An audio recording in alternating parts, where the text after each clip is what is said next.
Okay, on the Subaru Forrester, we've installed the Thatcham Category 2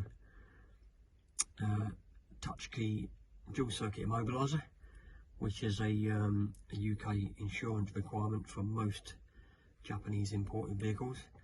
Arms automatically once the vehicle's ignition's turned off.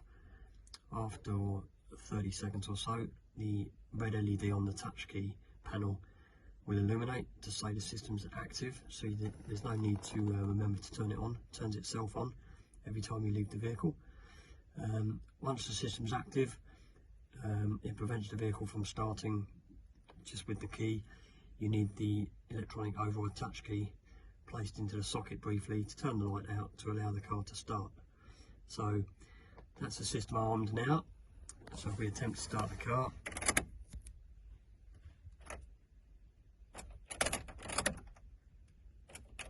okay, we see there's nothing there. So what we need to do, we have two touch keys with the system. Quite a straightforward procedure. Push the touch key into the receptacle. Now when we turn the ignition on, we see the car kicks into life, starts and runs as it should. Turn the ignition off, and after 60 seconds the system's fully armed again. There you go, two electronic touch keys. Keeps the car safe, keeps the insurance company happy.